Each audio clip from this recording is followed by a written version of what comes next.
You're listening to Civic Media. Stay up to date on the latest news and information for your local community and Wisconsin by signing up for our free email newsletter. Visit civicmedia.us/email to get started.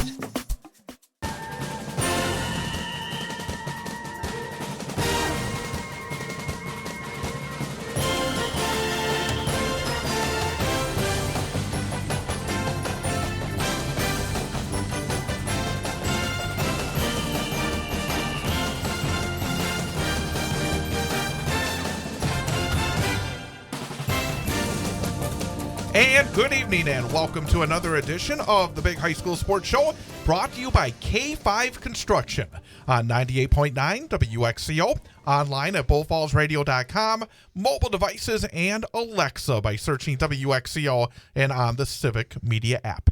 Along with former Wausau West head football coach Jason Foster, I'm Chad Holmes. We will recap week number 7 of the football regular season. We'll also look ahead to week number 8, plus we have a pair of special guests. Coming up at 6:25 this evening, it's our head coach guest for this week from Stevens Point Area Senior High as they get set for their big conference showdown at DC Everest on Friday. We'll talk to their head man, Ryan Eigenberger. And then at 7:06 tonight, it's our student-athlete guest as we continue to bring in the linemen this season. More linemen this year than we've had before. And from Newman Catholic, offensive and defensive lineman, senior Carson Calo. So that's coming up here on the program. Jason Foster with us. And I tell you, we are down the stretch, and we were just trying to figure out some of these teams. And right now, and again, when you have automatic, get 4 wins, but there's going to be a lot of 3-win teams. So again, there's still a lot that we aren't going to know when all is said and done coming up in about 9 days. Yeah, and the other interesting part to that is many of those teams will likely get in, but that kind of muddies the waters a little bit for how those regions set up then, who gets in, and then which teams from the East and which teams from the West end up in which section, and that really throws off seeding. You'll have somewhere some years a 7-2 team doesn't get a home game, and there might be other years where a 6-3 team gets a home game. Yep. So those are all to be determined. Well, let's talk about what happened last week as we, again, get closer and closer to determining conference champions and the playoff berths as well.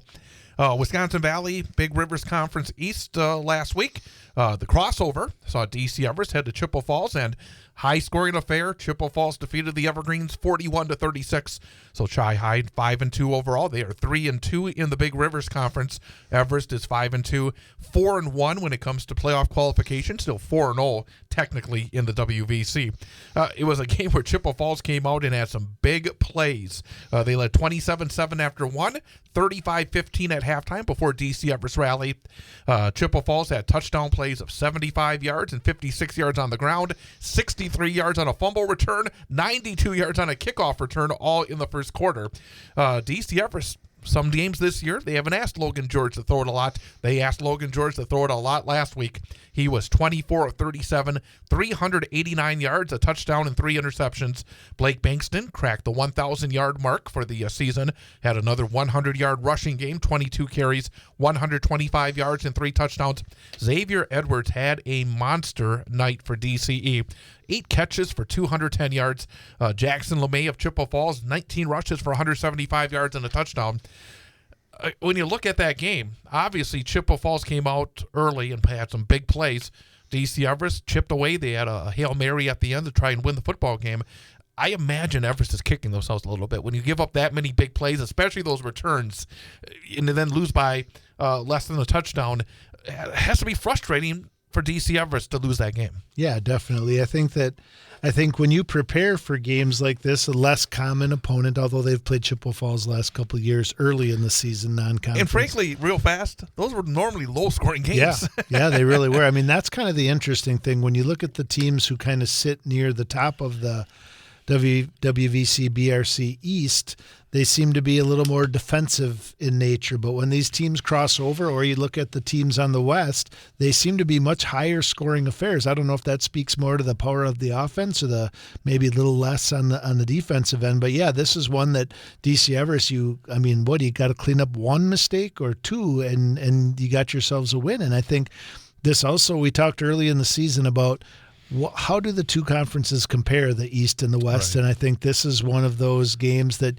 you probably then tilt things to the West a little bit. Obviously not a completely clean game and whatever, but Chippewa Falls, who's 3-2 in that conference, has now beat Everest and SPASH, who sit on top of the East. So I think you probably at this point of the year give the nod to the West as being the stronger of the two. And also, speaking of the playoffs, despite the 2 losses already for Chippewa Falls, and even maybe if they lose a third game, they have a pretty good resume to get a home game, even with multiple losses, don't they? Yeah, they've kind of put. I don't know who they have left on their schedule, but their tough ones are probably a little bit behind them, and I think you're right. I think that matches up. I think those are things that it's my understanding that was one of the tweaks they've made to the computer for this season when it comes to seeding, is that head-to-head does have a little more weight than it has in the past, because that's been one of the major complaints thus far. Right. So if that is the case, that certainly bodes well for Chippewa Falls if they all end up in the same, and they all are D1 schools when you look at SPASH, Everest, Chippewa, Hudson.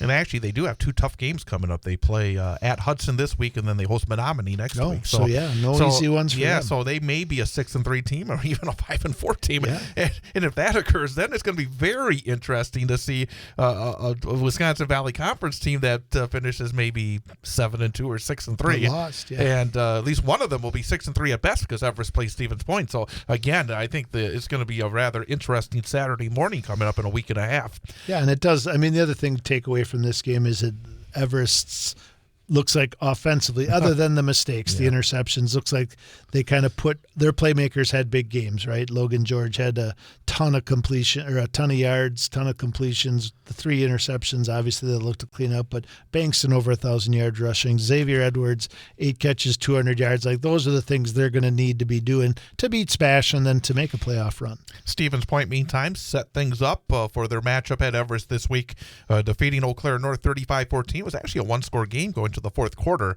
before Stevens Point scored a pair of times in the 4th to pull away.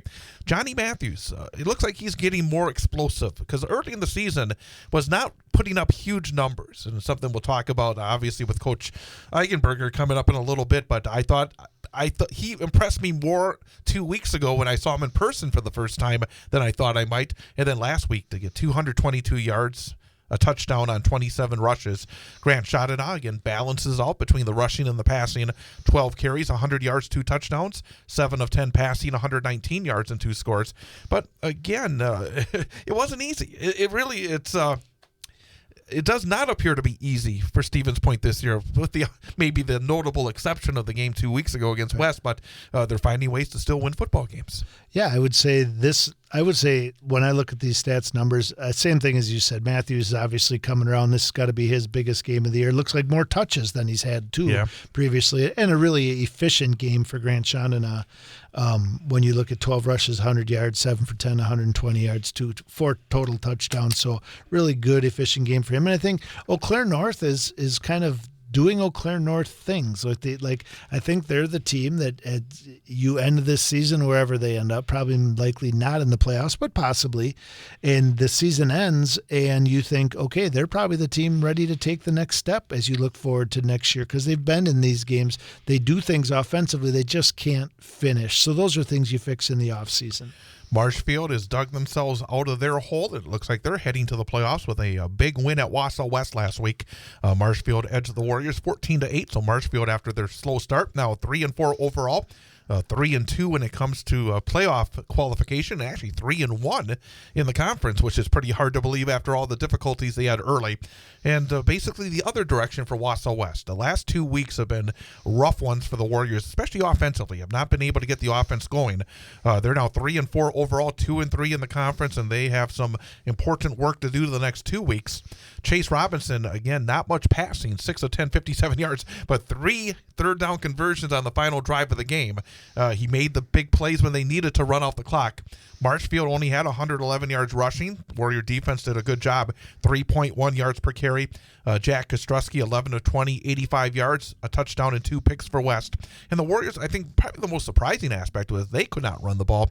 They only had 95 yards rushing, 3.5 yards per carry. It was a game where the defenses definitely carried the action, and Marshfield very impressive. And I think I was talking to somebody in the box that they had moved a couple of players around a little bit to focus on the defense, and whatever they did was very, very effective. Yeah, I think probably talking a little bit about Cooper DePoy playing more linebacker. And that's all about Marshfield, actually. Oh, Marshfield. Oh, yeah, okay. Somebody I was talking to in the booth that they had moved a couple of guys to the defensive side of the football away from the offense to try and secure that a little bit. And again, I was a little surprised about how well they played defensively last week. Yeah, I was talking to Coach Gadel before the game. Their two best defenders on the year, their best wrestler, number 18, his name's escaping me, but their two best defenders are out for the year, sitting on the sideline with their jerseys on. So, and have been out for a minute. They didn't just lose them. So I think those are all things they've been trying to do. Kind of like we talked earlier in the year. I think West's defense was lagging a little bit early on, and their offense was maybe carrying a little bit. And the opposite was true Friday night, or needed to. The defense played better, offense struggled, but I think that was SPASH too, or Marshfield. They were struggling to score points early in the year. They didn't light anything up on Friday night, but more recently, consistently, they have been scoring more points. So yeah, they shored up their defense, and West just couldn't get out of its own way. Part of their issues with not being able to run the ball is they put themselves in way too many positions where they couldn't run the ball. Like a lot of penalties, a lot of behind the sticks, a lot of negative yardage plays on first and second down, and just forced themselves into passing situations, and then kind of had the struggles throwing the ball and a couple picks, which led to Marshfield's 2 scores. And all that being said, West kind of had the late rally, scored, blocked a punt. Maybe a little homer here, but a little questionable call on a non-pass interference in the end zone. So I mean, they still had to score, and take nothing away from Marshfield. They won that football game. But yeah, I mean, all said and done, these teams are probably sitting in a pretty similar place right now, I would say. And it was a game that somebody was going to get their first win last week, and Eau Claire Memorial did so. They went to Wisconsin Rapids, defeated the Lincoln Red Raiders 30-22. Aaron Gunlock was 20 of 33, 210 yards and a touchdown for ECM. ECM's been a team that had been able to move the football quite a bit this year, and that performance, and obviously Rapids has struggled offensively, but still for Eau Claire Memorial to give up just 22 points, that gives them a chance to win because they have been putting up points. Yeah, that's actually an offensive explosion for Wisconsin Rapids, scoring 22 points. But yeah, I mean, Eau Claire Memorial's obviously not program-wise as far down the road as Eau Claire North is, but all year long, right? Even in their blowouts, they've been scoring 20 plus, 30 points a game because they're able to, I think they get big plays, they chuck the ball a lot, and that's probably going to be a challenge this coming week for the Warriors. Great Northern Conference, Wausau East in a thriller edges Merrill 16-14 on Saturday. Both teams 4-3 overall. East is now 3-2 in conference, Merrill 2-3. Ian Stahl, 15 rushes, 117 yards. Davis Winter, 12 of 25, 176 yards, 2 touchdowns, 2 interceptions. Elmer Hurd had a big day defensively for East, 17 tackles, 3.5 sacks. E.J. Wykes was the quarterback. He is not normally the quarterback, an emergency quarterback. I went to the game. I thought he did an outstanding job, really helping Merrill keep the football, be able to move it, gave them the lead on a touchdown run with about 4 minutes to go in the game. I thought Merrill played really a gutsy game. They made plays when they had to, but then East was able to make plays, and a 29-yard field goal by Gio Gomez with 30 seconds to go gave them the W. And it was really a very exciting game and a huge win because both teams, they needed that one to get to 3 wins in the conference. Yeah, if I'm not mistaken, I believe Gio Gomez also plays soccer for him. I was at the East-West soccer game a couple weeks ago. I think he might be their best soccer player. And he missed an extra point earlier, so he actually needed that one. He needed that one.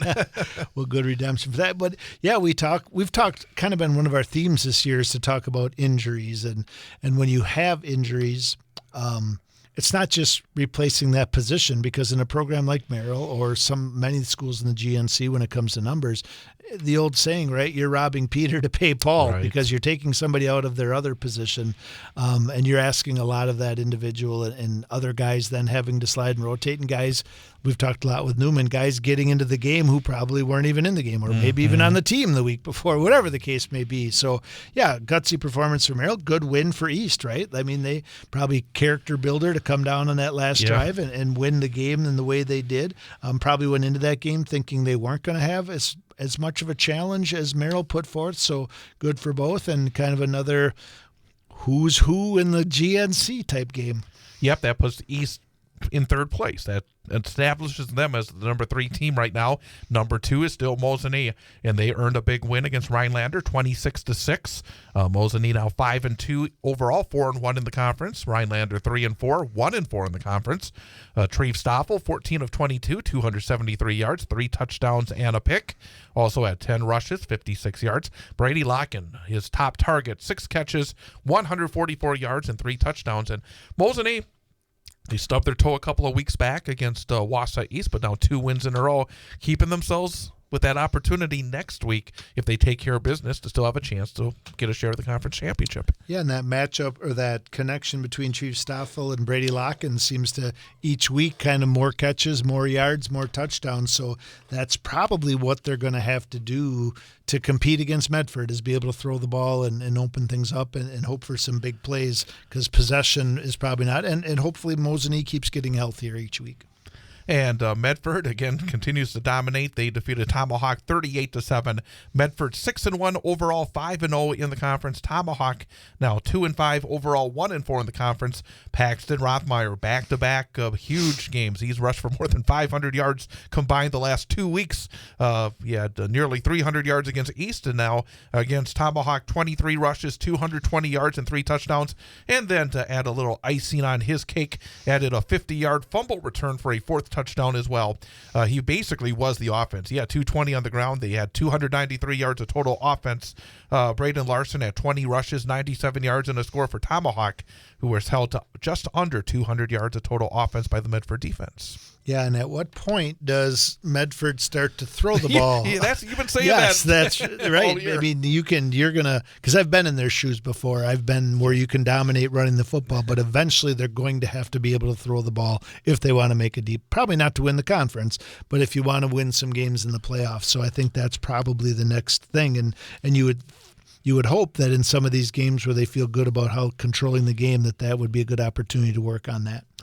And Antigo, for the first time this year, lost a close one. Actually, they dug themselves a bit of a hole. They were down by 17 points going into the 4th quarter. They scored a couple of touchdowns, but in the end couldn't get over the hump, as Lakeland earned a big win for their playoff hopes, edging Antigo 36-33. So Lakeland 3-4 overall, 2-3 in the conference. Antigo's 4-3 overall, but the numbers that really matter as we get to this point of the year is what's your conference record, and they're 2-3 in the GNC.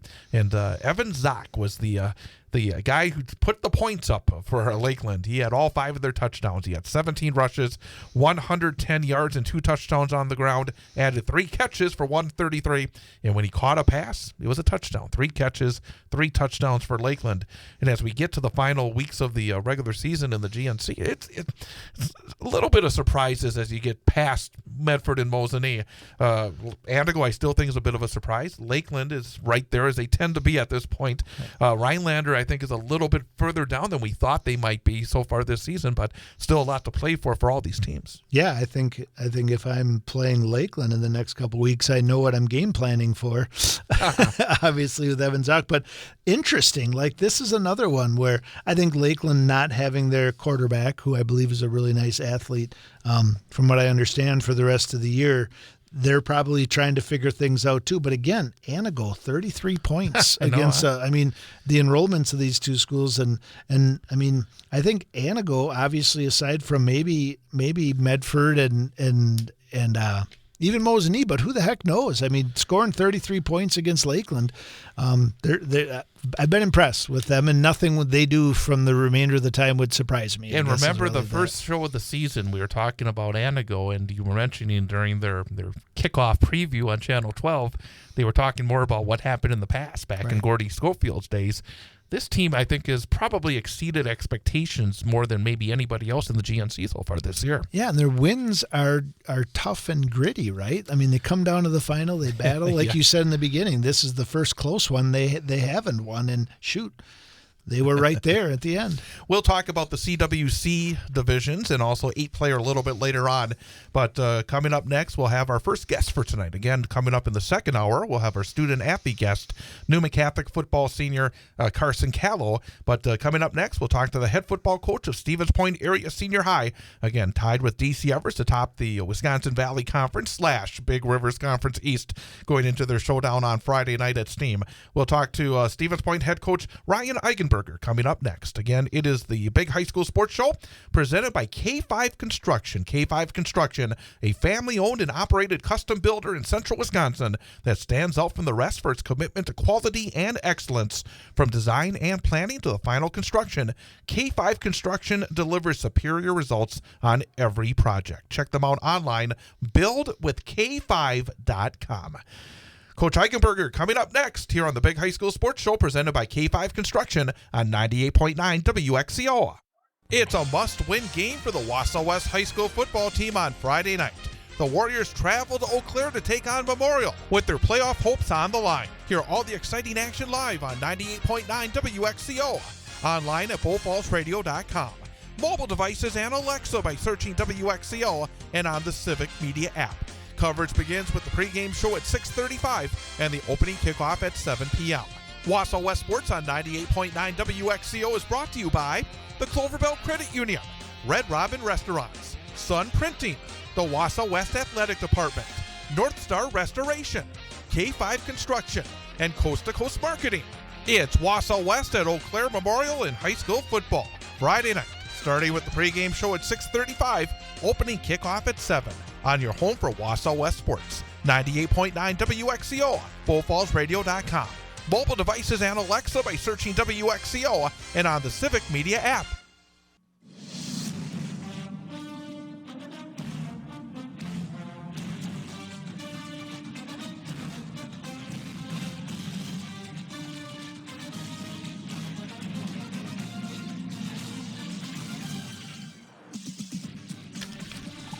And welcome back. It is the Big High School Sports Show presented by K5 Construction on 98.9 WXCO, online at BowFallsRadio.com, mobile devices and Alexa by searching WXCO and on the Civic Media app. And again, don't forget, once we're done with the show, if you miss any part of it, if you miss previous shows, just go to BowFallsRadio.com, click on sports, and you can listen to a podcast. And you can also subscribe on either Apple Podcast or Spotify as well. But now time for our coach guest for this week from Stevens Point Area Senior High School. Their head man, third year with the Panthers, looking for a second straight conference championship, Ryan Eigenberger. And Coach, first of all, thank you again for coming back on the program. Absolutely, yeah. Thanks for having me on. I really appreciate it. Absolutely as well. And obviously, as we get to this part of the year, very, very exciting time of the year, going into some big games, including one of the big games in our area this week that you're involved in. But before we talk about this week against DC Everest, let's take a step back. Obviously, last season was a great success for your team, able to win the conference championship, do a lot of great things, but lost some pretty significant playmakers from your squad. Going into this season, what was the thought about this group of Stevens Point Panthers? What were the expectations? And has the season gone the way that you thought it might when we first got underway in the offseason last year? Yeah, I think coming into the year, we evaluated where our guys were at and what we had returning and look at the younger JV team as well. And we thought we still had a lot of really good playmakers that were coming up that were unproven for sure, but some dynamic athletes, and obviously having Grant Shotna back for his third year and three returning all-conference offensive linemen. We wanted to lean into that a little bit on the offensive side, and defensively, we had a lot of the spine of our defense back and our two stud corners. So we wanted to, stick with what we were doing defensively and just let our guys fly around, kind of play free, make big plays. And I think they've done that so far this year. We've on both sides of the ball. I mean, we started off with a tough loss at Chippewa Falls. I think it's a great program, and we had some opportunities that we just didn't take care of, and then we figured it out. And then our only other loss is a tough game against Hudson, and a great environment up there, and again another great program, and came down to the wire, and real proud of the way our guys battled. And so this year, we had those two losses, but our guys have stuck to the goals, and we want to repeat as conference champions. And We got 2 games left, but Friday is a big step towards that with Everest right now being the other undefeated team in conference. Yeah, Coach. So first off, congratulations on a great start to the year.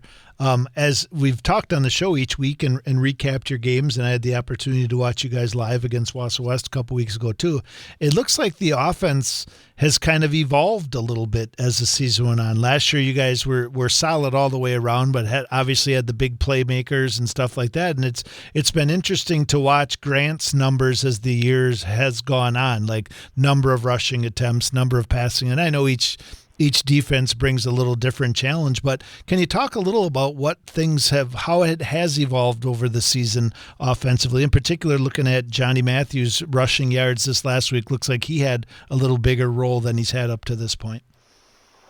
Yeah, and some of that's dictated on, Kyle Madalena and Johnny Matthews was where we wanted to be at, running the ball in the backfield, and we started having to use, due to some injuries, use Kyle on defense, and he's really stepped up for us there. So we're really happy with him being a real selfless player. And, we go in still hoping to get him a few touches, but we rode the hot hand last week with Johnny Matthews.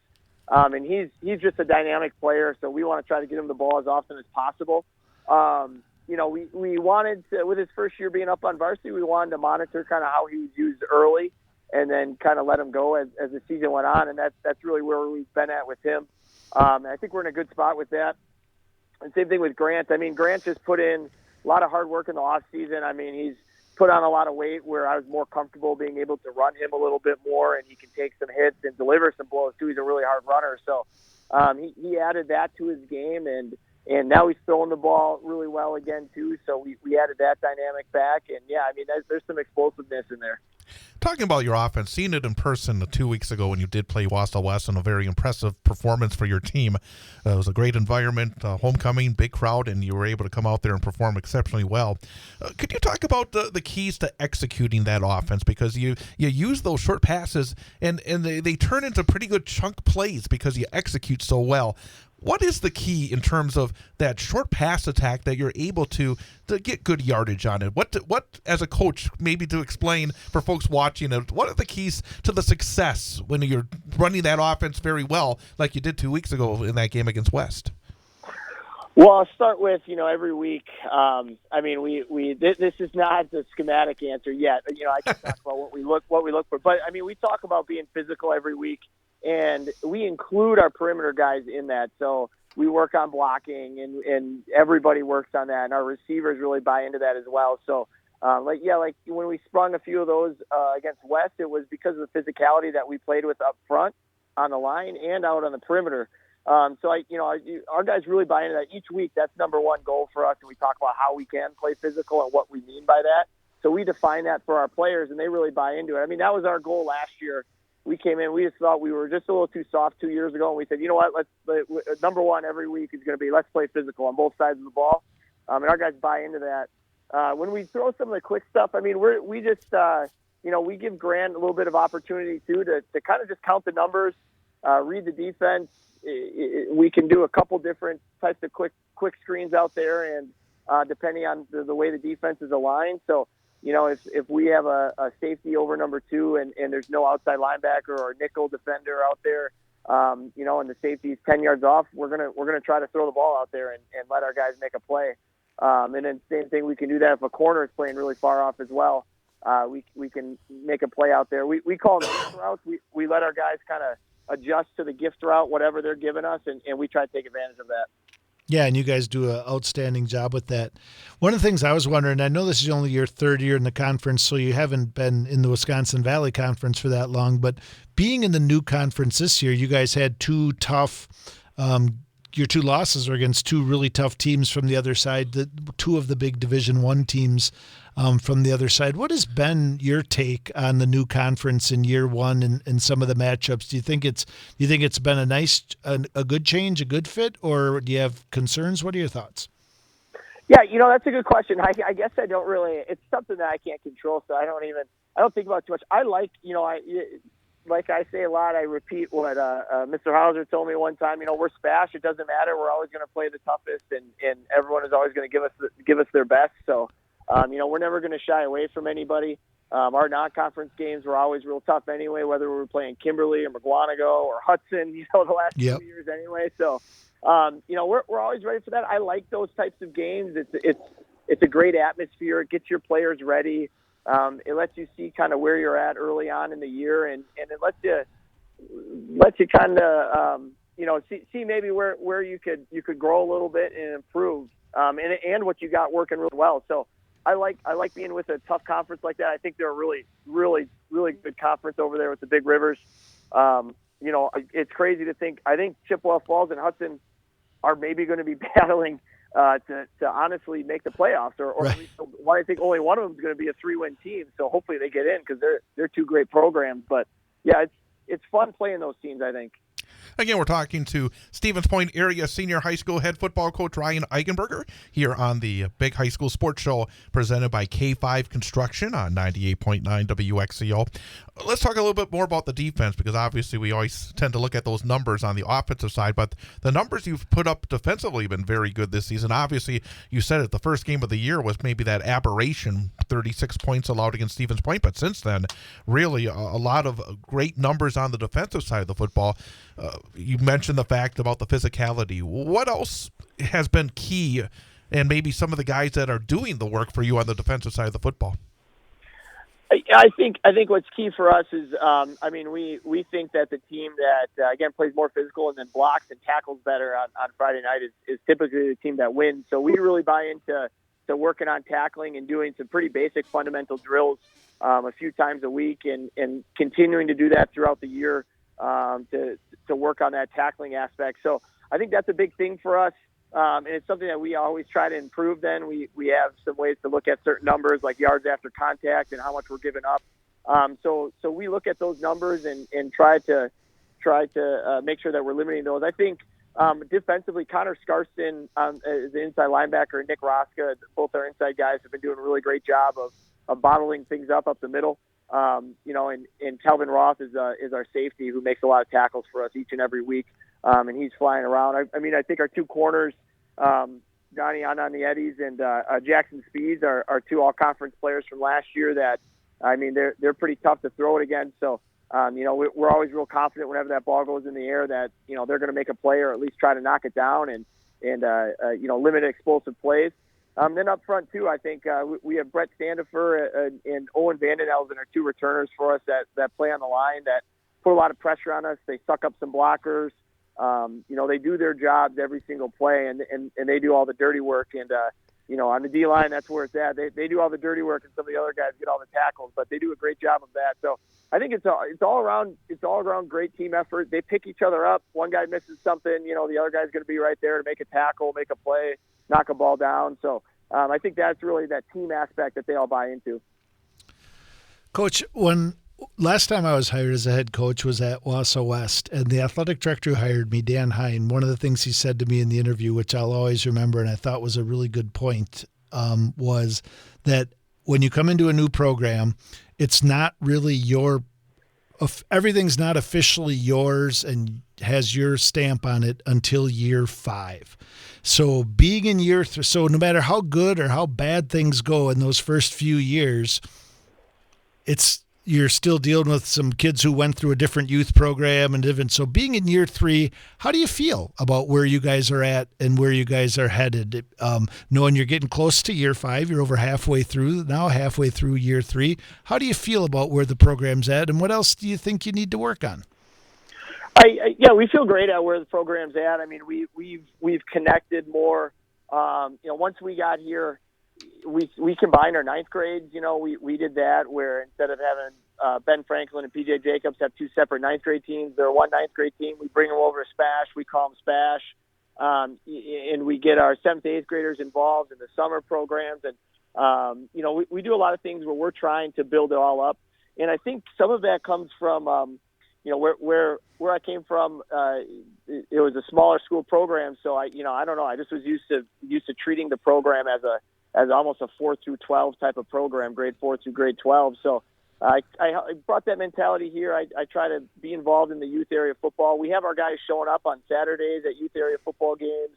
So I'm really happy with where the program's at. I'm really happy with where the players really buy into that and giving back to it. We have our Ben PJ's 8th grade game on tomorrow night, and we talked about, like seniors, we want you there and to give back to the young kids, and, what type of legacy do you want to leave? And we're really happy with that. I think we can continue to improve that, and especially me, continue to improve having a little bit more of that cohesiveness from those younger grades on up as far as it's schematically. And like I talked about our tackling before, I think we have to make sure our guys are hearing the same type of language, the same type of verbiage used when we're talking about some of those fundamental skills. So we're still working on improving that, but I think we've made a lot of great strides here. One other thing, kind of piggybacking on that, is you said it. You've seen some of the best teams from the western part of the state the last couple of years since being at Stevens Point. You've seen some of the best teams over on the eastern part of the state since being at Stevens Point. And I know that in talking to a lot of people around high school football here in central Wisconsin, it's about trying to build things up generally here in central Wisconsin, especially specifically within each of these schools, to be able to compete and win some of these playoff games and to make deeper runs in the postseason. Do you feel as though that your program is getting closer in terms of that competition to take those steps to make deeper runs in the postseason playoffs, to be able to compete with some of these powerhouse programs that you've been able to see and compete with? Yeah, I think we are, and it's a great question, a great point. I think when you look at a lot of the teams around here, a lot of the schools around here, I think it just starts in the weight room, and you're seeing more of the schools around here, including us, kind of buy into that more. But it's not just one sport, buy into it as like an athletic department. I know a lot of the other conference schools are doing that as well, and we're trying to continue to build up on that. I think that's just what you see in some of those consistent programs is just they have the great strength and conditioning part of even that their school day, and they have a great strength and conditioning program that goes down to the younger grades. And really, once you get to the playoffs, I mean, that's kind of what it's a test of is, who's still in the best shape, who's still healthy, who's still able to play at their peak level of performance, once you get to that week 10, week 11, week 12 part of the season. So I think that's a major, major part of it. And I see a lot of the teams around here really buying into that. So getting back to this season and where things are at, you guys and DC Everest have kind of separated yourselves from the rest of the conference. What are you looking for this week in the matchup against DC Everest? Well, Everest is a great program. Obviously a very storied program, and they're real proud. We know that they'll be up there, clanging some cowbells and getting excited on the sidelines, like they always do up in the stands. And they're well coached. They're real explosive. So, I think we're looking to do what we do. We're looking to play physical. We're looking to, give our guys the confidence to make plays. We talk about how we can draw things up on a whiteboard all the time, but that's not the way it's ever going to be on the game field. So you have to be confident in what you're doing, and as long as everyone on the field's on the same page, as long as somebody who makes a mistake makes an aggressive mistake, good things happen. So we know that on Friday in a game again, with two really good teams, nothing's going to be perfect. You have to be able to roll with the punches. There'll be some big gains. There'll be some big runs back and forth, and you have to be able to respond to those.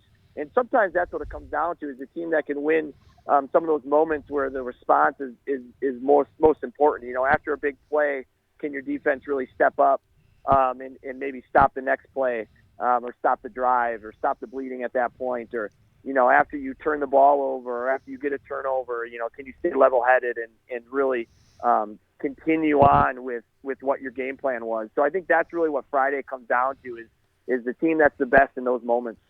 It certainly should be a lot of energy at Steam Stadium. It should be a fantastic matchup between, as you said, two programs with great tradition and currently doing exceptionally well as well. Coach, I know it's a very busy week, a big game coming up on Friday, but we do appreciate you spending a few minutes with us. Absolutely. I appreciate you guys having me on. Absolutely. Ryan Eigenberger, head football coach at Stevens Point Area Senior High. We're going to take a timeout, continue to recap last week's action coming up next. And again, don't forget our student athlete guest coming up at 7:06, Newman Catholic senior Carson Calo. It is the Big High School Sports Show presented by K5 Construction on 98.9 WXCO. On Friday night, the Marathon High School football team needs a win to keep their playoff hopes alive. The Red Raiders travel to Wittenberg-Burnhamwood to take on the Chargers. Hear the game live on the Sports 2 stream of BullFallsRadio.com and the Civic Media app, starting with the pregame show at 6:40 and kickoff at 7 p.m. The game can also be heard on tape delay following the Wausau West game on 98.9 WXCO. Marathon football on WXCO is brought to you by Marathon Park City, Four Seasons Screen Printing, Brickner's of Little Chicago, County Materials, the People's State Bank, Marathon Cheese, the Dirks Group, Marathon Family Dentistry, the Marathon Athletic Club, Fisher Transportation, Morgan Sand and Gravel, Rip Balls Fabrication, and BS Taxidermy. It's Marathon at Wittenberg-Burnhamwood Friday night, starting with the pregame show at 6:40 on the Sports 2 stream of BullFallsRadio.com and the Civic Media app, and after Wausau West football on tape delay Friday night on 98.9 WXCO.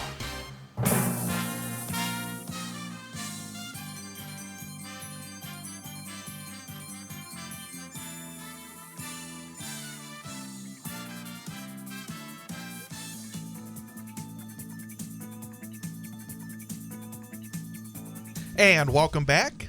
Big High School Sports Show brought to you by K5 Construction. K5 Construction, a family-owned and operated custom builder in central Wisconsin that stands out from the rest for its commitment to quality and excellence. From design and planning to the final construction, K5 Construction delivers superior results on every project. Thanks to K5 Construction for their support and presentation of the Big High School Sports Show here on 98.9 WXCO. Found it interesting, that question you gave to Coach Eigenberger about 5 years. I think that is a wonderful perspective, because I do think a lot of times people expect turnover to happen so very quickly, and it does take time to actually implement a system that you as a head coach, as a leader of a program, believes in. Yeah, it's actually a really good perspective. I thought about it a lot as during my tenure there at Wausau West, and I've actually thought about it too since getting out of it, is looking at whatever your position is, if you're new, like that leadership position, and developing it, and there's this is one of those things I love about the show, and love for people and parents or whoever's listening out there. There's a lot that goes into it. It isn't starting on August 4th or 5th and ending at the whatever in October, and you show up and then you move on to the next sport. For the head football coach, you spend pretty much right now 12 months out of the year doing it, and it isn't just high school football at this point. It is what is happening with your middle school, what is your youth and feeder programs, and are you working with those coaches? And then he hit it on the head too. Not only his program, but here, if you want to compete, it happens in the weight room. Yes. And it's not as simple as just saying kids need to get in there, because we want kids who play multiple sports. So you need to be on the same page with the coaches of those other sports. And then you need to respect the time of the kids and their families and make sure they're getting that. So there's a lot that goes into it. I think Coach is doing a great job and definitely taking that program in the right direction. Let's talk about the CWC Large. Stratford continues to dominate. They rolled past Marathon 49-0 last Friday. Stratford still perfect, 7-0, 5-0. Marathon, again, just suffering through a lot of injuries and being shorthanded. 2-5. They've lost 4 in a row now, 1-4 in the conference. Reed Miller, 13 rushes, 130 yards and a touchdown. Jack Tubbs, it actually went down. The previous 2 weeks he had like 85% completion, only 65% last week only. 13 of 20, 151 yards and a score. Jet Shaner had 7 catches, 79 yards and a touchdown for Stratford. Logan Whitburler, 4 catches, 59 yards for Marathon. Stratford right now just clicking, and Marathon, unfortunately, just you don't. In a coach told me in high school football, it's not like the pros where they say next man up.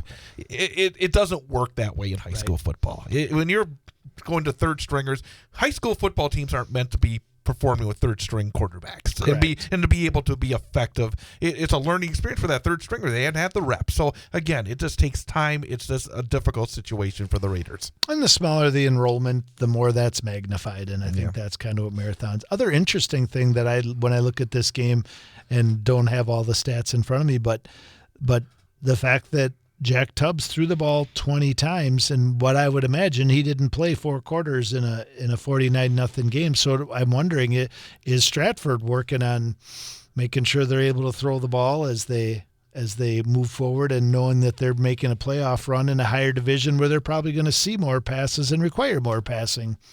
I think he did actually play into the fourth quarter when I was looking at the recap of that game, because they did score a couple of touchdowns in the fourth quarter, and he did throw a touchdown pass in the fourth. So there we go. So they kept him in there quite a while. But at the same time, at this point of the season, I mean, coaches, they don't want to pull their quarterback or players after a half. Right. You got to be ready to play 4 quarters, don't you? Yep. I mean, absolutely. You don't want to run up the score, but at the same time, you want to be prepared for a couple of weeks from now when you're playing for it all. It's that old question, right? The whole balance of you staying healthy and getting rest, or not playing and getting rusty. Exactly. So again, Stratford with the W.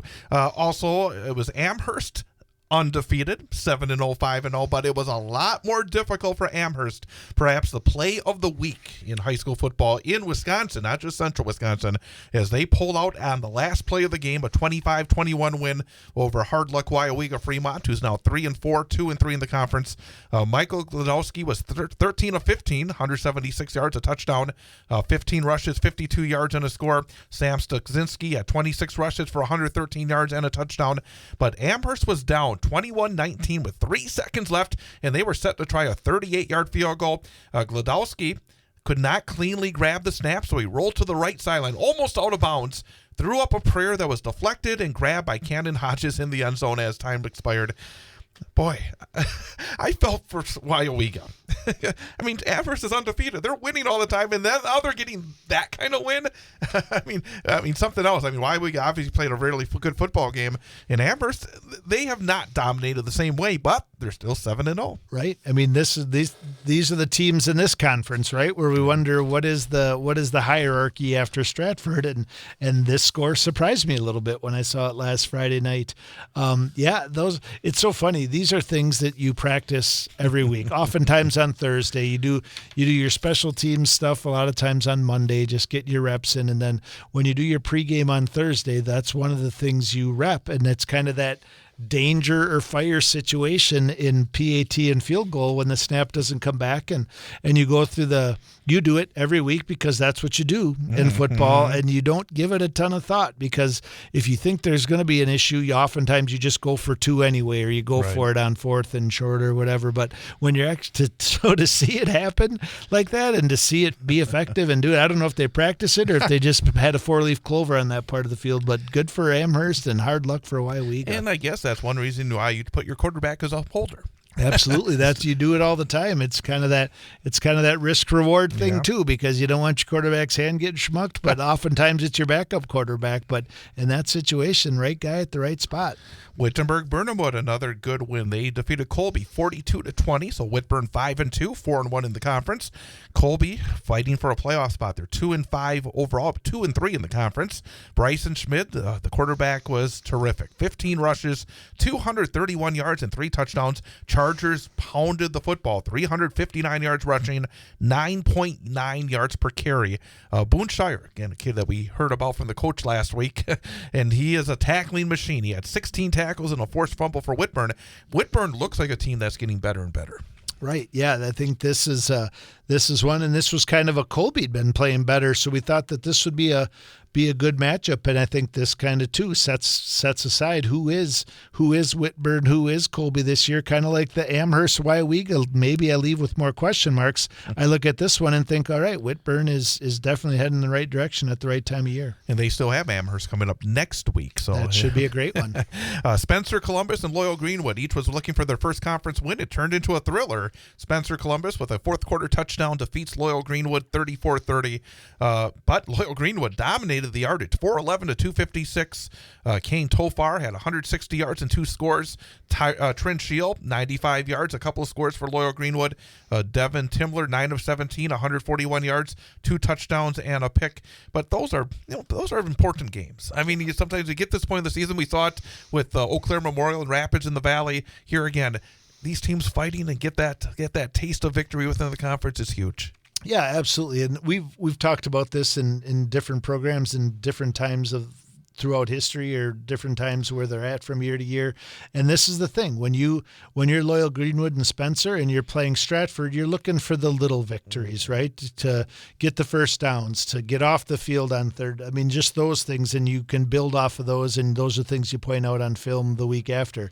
In these games, these are the wins. This is where you're looking for those big victories. These are where the big memories are going to be made because there aren't going to be a lot of wins. So to see these games be close matchups like this, back and forth, that's exciting for both schools. Obviously, better for Spencer Columbus. CWC Small /Merrillwood. Edgar stays perfect in conference. They have to battle Iola Scandinavia scoreless into the second quarter, but Edgar wins 26-6. Maverick Butt had 102 yards and 2 touchdowns, and he got the first score in the second quarter. A 50-yard punt return for a touchdown. How often do we hear that with Edgar? I mean, that special teams score in a big football game. Gavin Maurer, 6 rushes, 97 yards for Edgar. Billy Myers, 15 rushes, 70 yards, and a touchdown for Iola.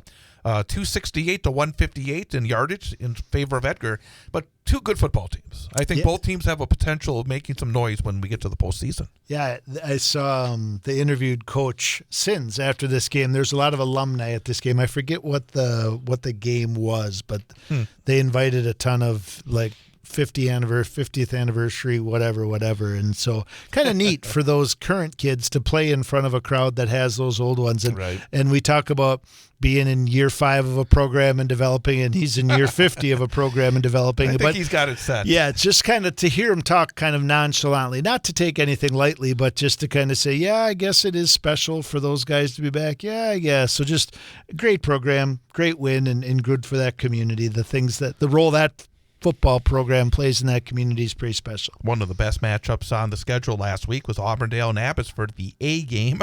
In Auburndale, now 6-1, 4-1 in conference. Abbotsford 6-1, 4-1 after Auburndale went to Abbey and won 28-7. Colton Weiler, 24 rushes, 119 yards and 2 touchdowns. Blake Robb, 13 rushes, 87 yards and a couple of scores. Irvin Aguilera had 88 yards on 17 rushes for Abbey.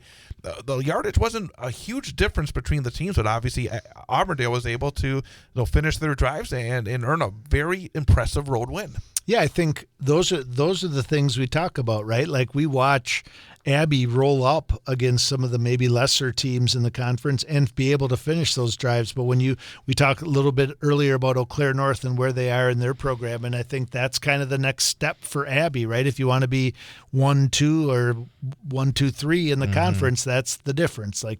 You roll up a lot of yards from week to week, but it is finishing those drives, whatever it is, whether it's not getting the penalties, not putting yourself behind the sticks, whatever the case may be. And that was interesting seeing those top 4 teams go up against each other. Those are 4 good teams, and again, I think those teams have potentials for making some runs in the postseason playoffs. It'll be very interesting to see. Pacelli, they're still fighting for a playoff spot. Pacelli got past Rosholt 20-14. Sean Berna fumble return touchdown broke a 14-14 tie midway through the fourth quarter to win it for Pacelli. Bryce Flaker continues to put up big numbers for Pacelli this season. He's been consistently good for Pacelli. He had 20 rushes, 149 yards, and a touchdown. Caleb Zick, 13 rushes, 73 yards for Rosholt, who came up just short in trying to get that first conference win in quite a while. So I saw with the WIA deadline for football conference realignment came out, and we had already known that Rosholt was going 8-man or applying to go 8-man. Who's the second one? Is it Pacelli or Assumption? Okay, I knew it was but they're going to stay one more year in 11-man, they say, and then go in 26. Rosholt's decided they want to get in next year. And Assumption says because then they will still be playoff eligible. My first thought was, it's nice to be optimistic. I'll say that much. It's nice to be optimistic. I think that maybe they should have probably gone next year. But again, that's not my choice. That's their choice. And Assumption, again, they lost 58-0 to Pittsville last week. Dalton Dard.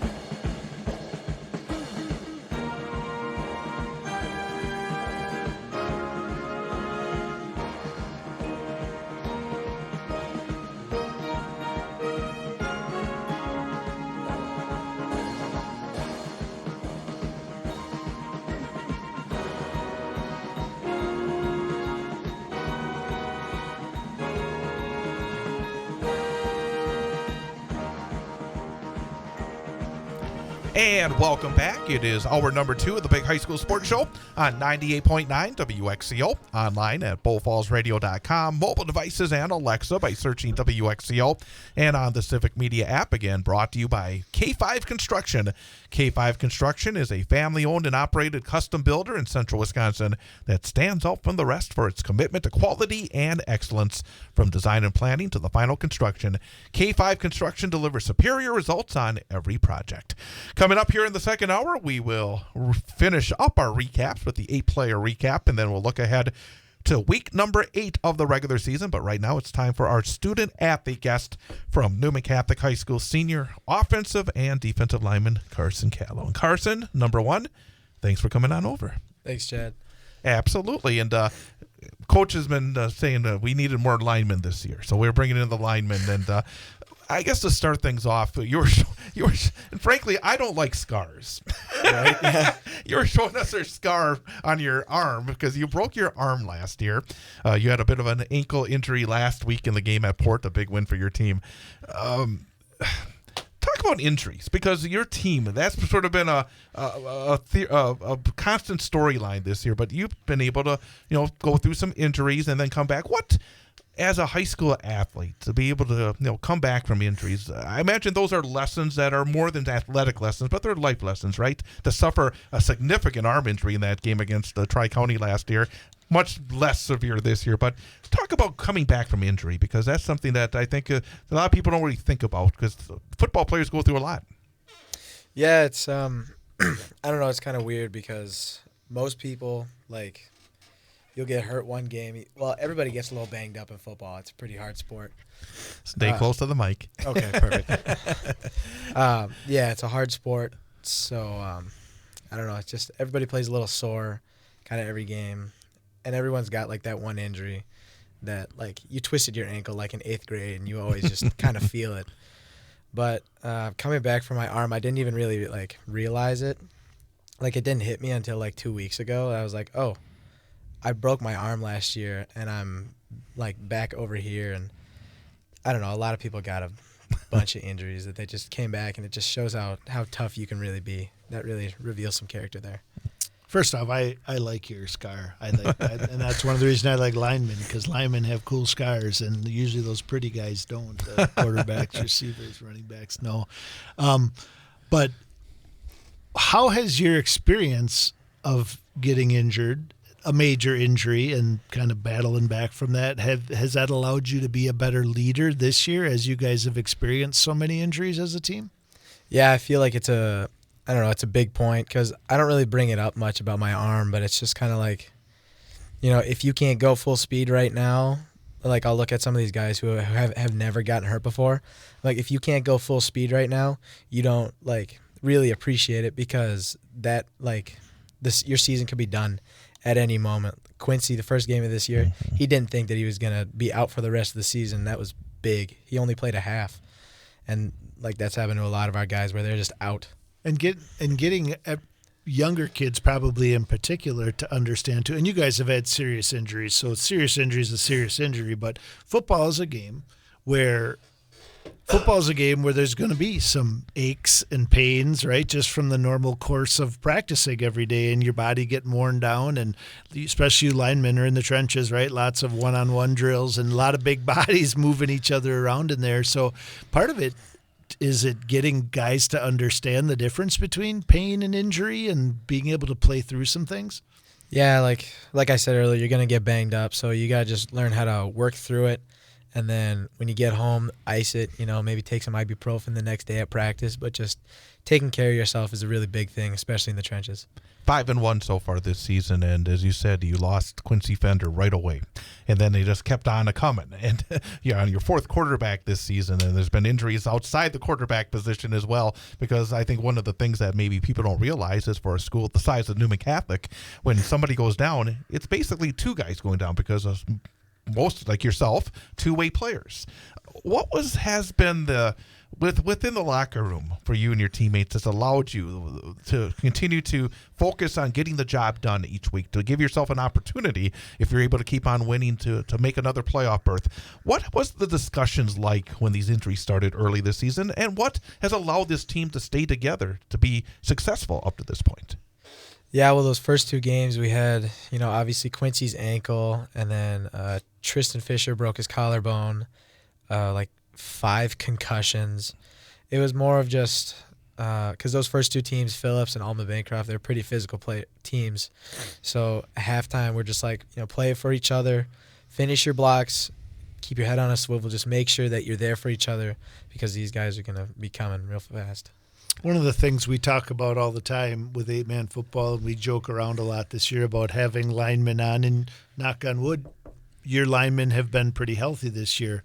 Chad just asked our coach guest from SPASH to talk about the team and the players and how they're so effective in their passing game. And when you talk pass or short passing game, when you talk that, everyone automatically thinks quarterback, receiver, running back. But what really makes those things tick is the linemen. He said they have 3 all-conference linemen back. So when you look at the success you guys have been able to have, part of it's being healthy on the line this year, but a lot of times when you hear 8-man football, you think big passing yards, big running yards, high scores, lots of touchdown. What is the significance and the importance of the role of linemen in 8-man football?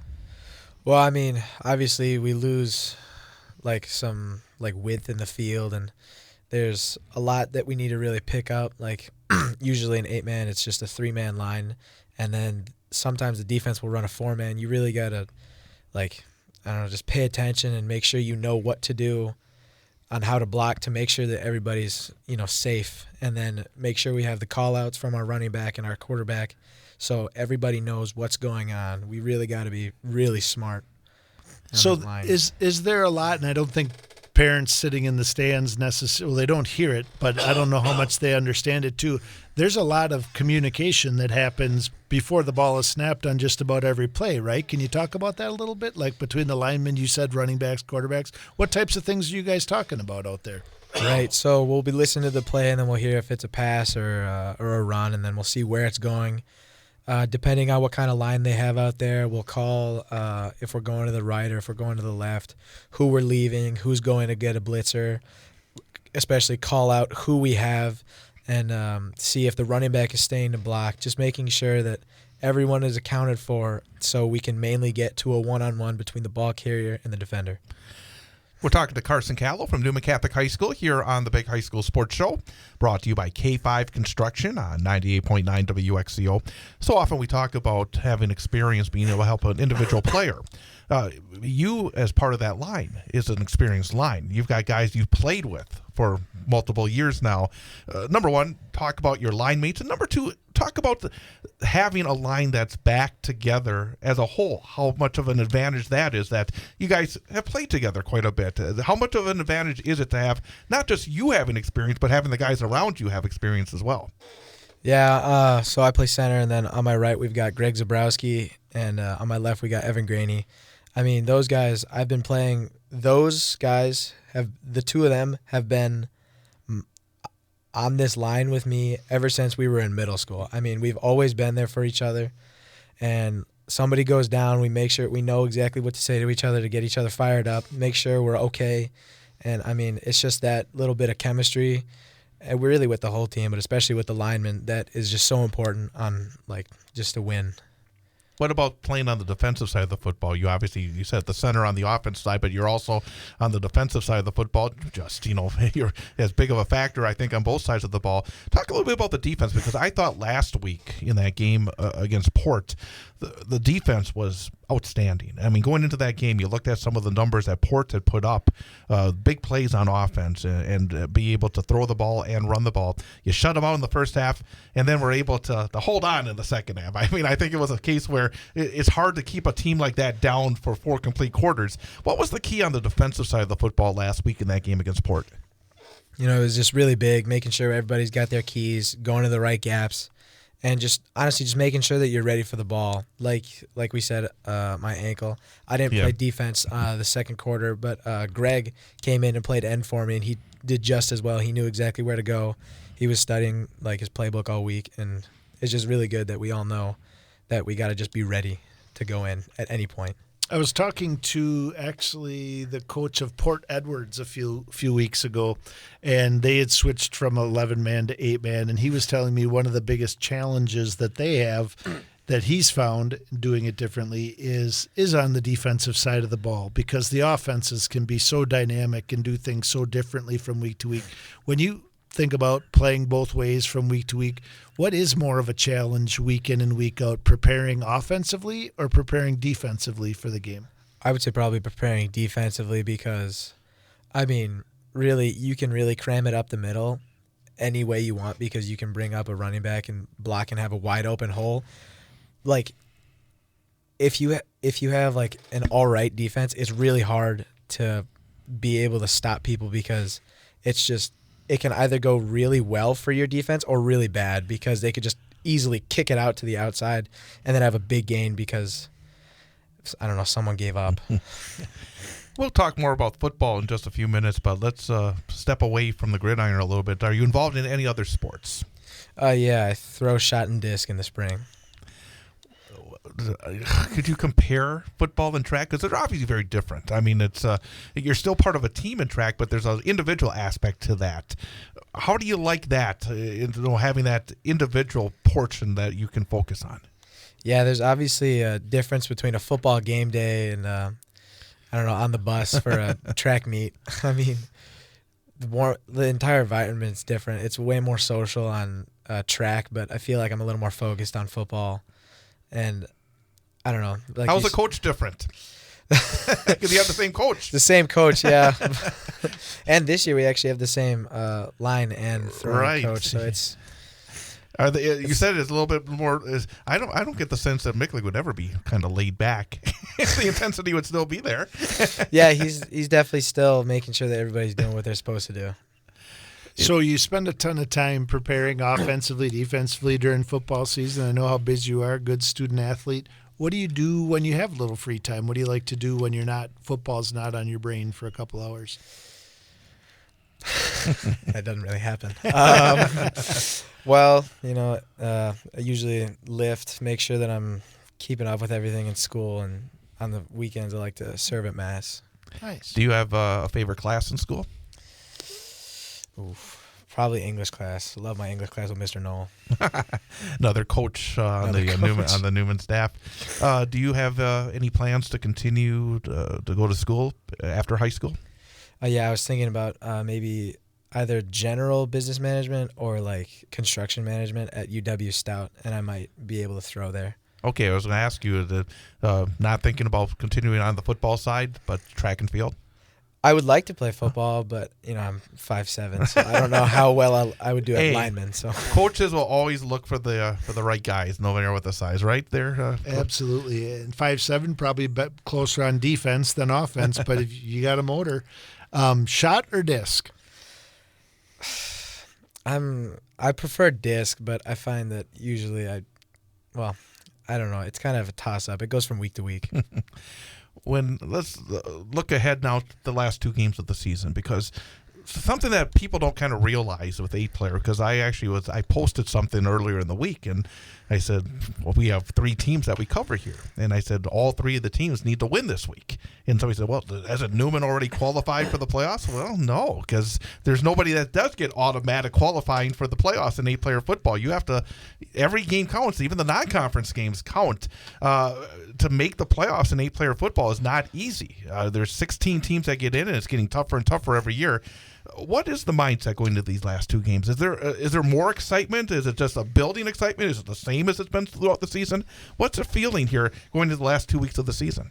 I would say it's more excitement, basically, off of how many people we've lost this year and all the adversity that we've had to overcome, and it just feels good to get in the playoffs, obviously. And Newman's been in the playoffs every year since they joined 8-man, so it's just nice to carry on that legacy. And to get there, we got to win out, so get 7-1, and it's going to be hard. Special week this week because it's homecoming, right? Right. And also senior day, is that correct? Yeah, senior day. How do you look at that being the last home game that you're going to play there? It's so weird. I mean, it really feels like yesterday I was a little freshman first coming out on the field and not knowing really anything about the game of football. What do you take away from being part of the program when it won those state championships? I really enjoyed it, obviously, because I get a cool medal. And then, I don't know, I feel like it was a big part because it was obviously those guys, those starters who really made it happen. But I feel like it's also the scout team that was there, and I was obviously a part of that. It's just kind of special to be there. How does that? I love that you say that, because you're right. There is no football without a good scout team. And when you have your banquet at the end of the year, and you talk about your most valuable players and all that, sorry, excuse me, those guys play a huge role. So knowing that you used to be on that scout team, what's your relationship like now, being the big man on campus or big man on the line for multiple years? What is your relationship with those scout team guys? I mean, it's kind of tough this year because they haven't had any JV games, and a lot of these guys are brand new because there's only one sophomore, and he was hurt last year. So a lot of these guys, this is like their first time playing football, and they have no experience in game. So I really try not to be so hard on them, make sure they're going full speed, make sure I'm giving them a good look too, because they really need to step up next year. What are the keys this week against Tri-County? You've obviously been preparing this week, looking at film, hearing the scouting report from the coaches. Do you have what are the big points of emphasis in order to be successful against a team that's only lost one game? We really got to stay focused, especially with that being homecoming week. We got to just make sure that everybody's really just into the game and make sure they don't get outside. Coach, anything else before we get to our final question?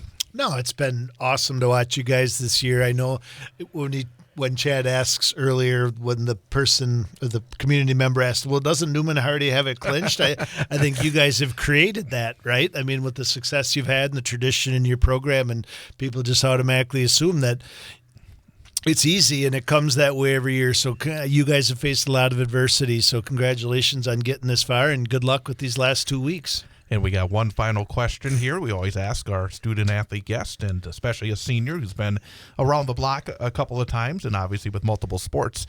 As you finish up your high school athletic career at the end of track this year, based on what you've learned, based around the people that you've been around for the last 4 years, for a younger person that is just joining the athletic program, whether in football or track and field at Newman Catholic, what piece of advice would you give? Something you've learned over these 4 years that you could hand over to a younger person that's just starting their journey, maybe that little piece that they should think about as they start that journey? I don't know. I would just say probably just make sure that you do everything you're supposed to do the right thing. Just try and be a good player, but also maintain being a good person, and just have fun with it, ultimately. Just have some fun with it, because if you have fun, you'll probably be pretty good.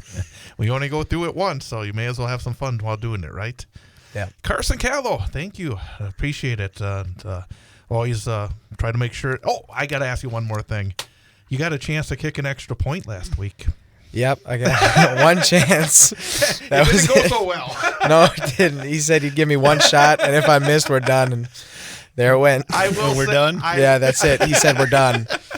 I will say you got a unique style. Thank you. But no, it's been I always like when I get on the field, and you always want me to make it one of my pregame pictures. I try to take a picture of you kicking the football. So I appreciate it. Thank you, Chad. Carson, thanks again, and good luck the rest of the way. Thank you. Carson Calo, our student-athlete guest this week on the Big High School Sports Show. Again, brought to you by K5 Construction, a family-owned and operated custom builder in central Wisconsin that stands out from the rest for its commitment to quality and excellence. From design and planning to the final construction, K5 Construction delivers superior results on every project. Back with more coming up. Big High School Sports Show on 98.9 WXCO. Some wild results in Week 7 football, including 4 games decided on a last-second field goal. I'm Travis Wilson, and this is a WisSports.net Minute brought to you by Just a Game Fieldhouse in Wisconsin Dells. More high school sports news after this. You may have heard of Just a Game Fieldhouse in Wisconsin Dells, one of the country's premier destinations for youth sports and events, but did you know that Just a Game does so much more? Just a Game also delivers end-to-end apparel, equipment, and event solutions. With their state-of-the-art screen printing and embroidery facility, they can help with branding for your team and business items, including uniforms, apparel, and more. Just a Game also offers digital services that include a cashless digital platform and event live streaming. Just a Game has also added a second brand new facility in Reedsburg. Find more information at justagame.com. It was quite a week 7 of the high school football season, including a quartet of game-winning field goals in the closing seconds. Neenah took down Kimberly 29-28 as Jack Klutt booted a 29-yarder with just 10 seconds remaining to hand the Rockets their first win over the Papermakers since 2006. Bayport's Beckett Corton completed a wild comeback for the Pirates with a 35-yard field goal at the buzzer to keep the team unbeaten in FRCC North play, defeating De Pere 19-17. Wausau East is on the brink of its first playoff appearance since 2012, as Gio Gomez made a 29-yard field goal with less than a minute remaining to defeat Merrill 16-14. Richland Center's Grayson Banker delivered a 21-20 homecoming victory over rival River Valley for a 21-20 win. Speaking of rivalries, the state's most played rivalry is no longer tied, as Reedsburg put a running clock on Baraboo in a 42-7 win, as the Beavers take a 66-65-6 advantage in the battle for the Old River Jug. In other gridiron action, Racine Case shut out Oak Creek 27-0 for the first win over the night since 2005. Waguanago handed Oconomowoc its first loss and forced a 3-way tie atop the Classic 8 standings. Lomira knocked off St. Mary Springs 21-7 on Friday. On Saturday, Regis downed Stanley Boyd 35-25 in a battle of unbeatens. This has been a WisSports.net Minute. Check us out online at WisSports.net.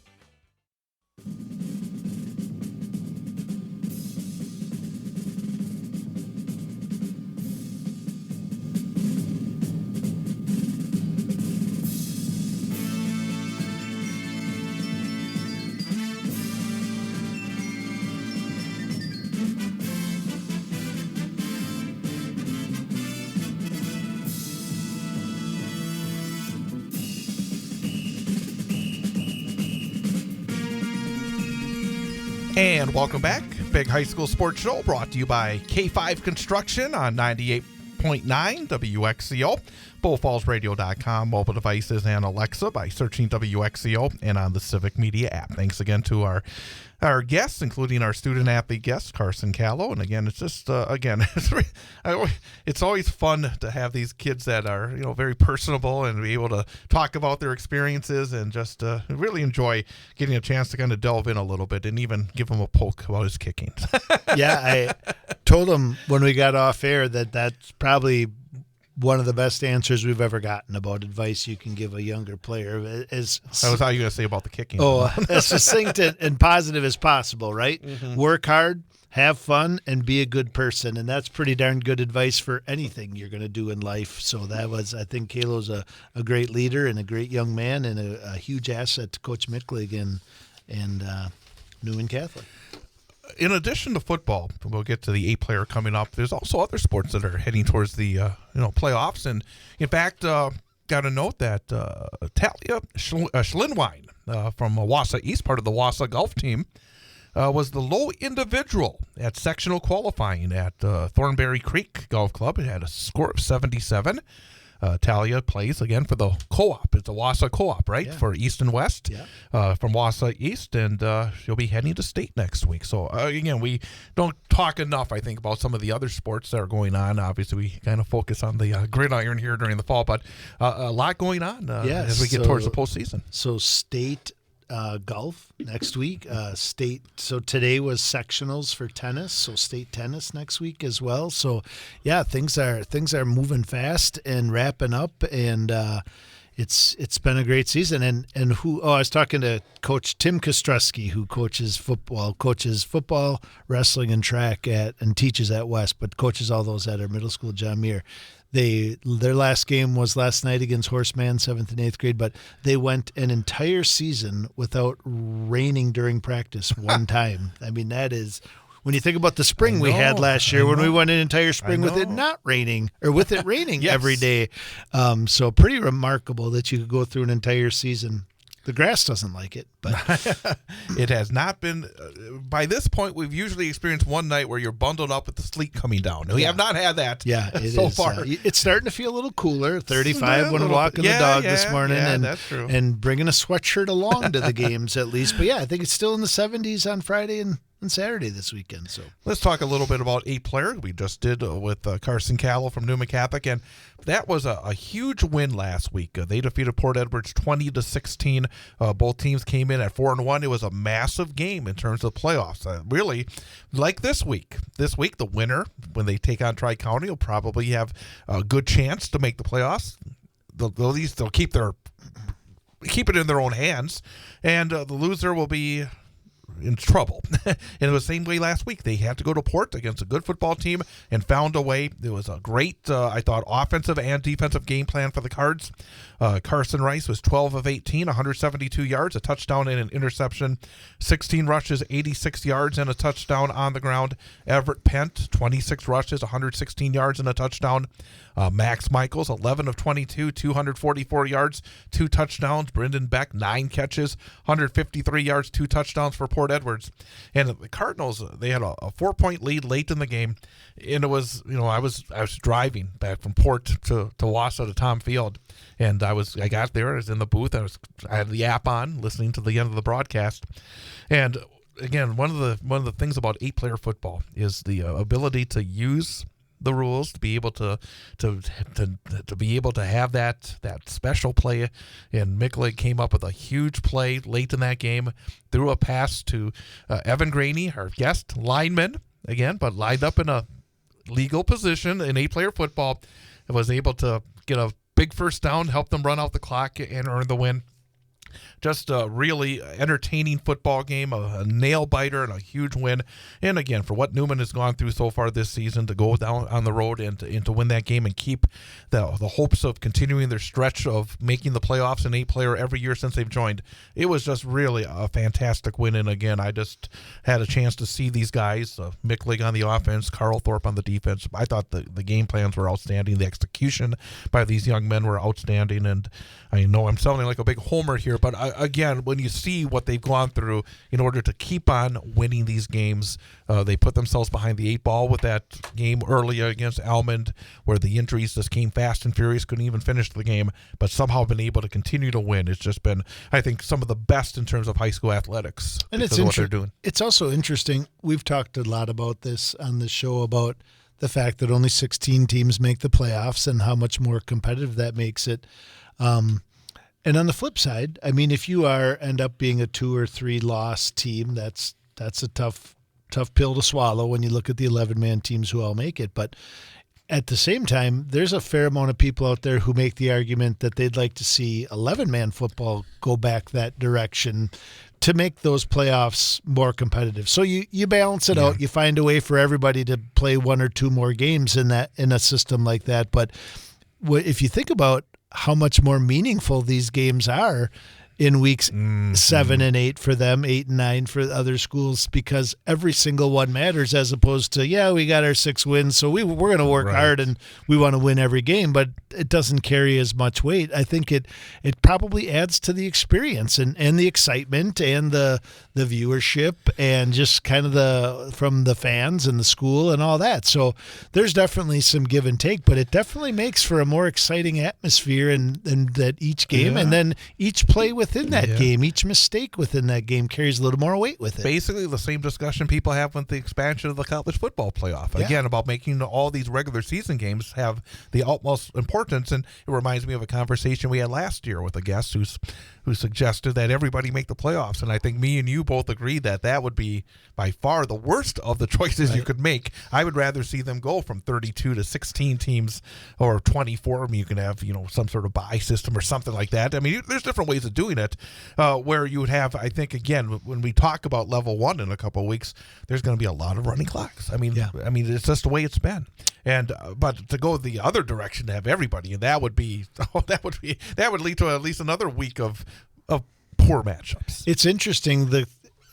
you talked college, Major League Baseball right now with what happened to the Brewers. The exact same conversations are going on, right? Should it be more teams? Should it be less teams? How do you win your division? But you're in a 3-game. You know what I mean? So I know nobody seems to have quite figured it out yet. They added that wild card, so now a division champion had to play the wild card. Right. And unfortunately, it was the Milwaukee Brewers. So yeah, you're exactly right. But no, I think that these are discussions, but the thing about it is, and I think in terms of high school sports, when we've seen the expansion of like basketball and some other sports from 4 to 5 divisions, I argued that you should have gone from 4 to 3 and then just had 8 teams from each division. You actually have more teams make it to the state tournament, but I just have a hard time believing that the WIAA would ever contract playoffs. It doesn't happen. They always seem to add more instead of.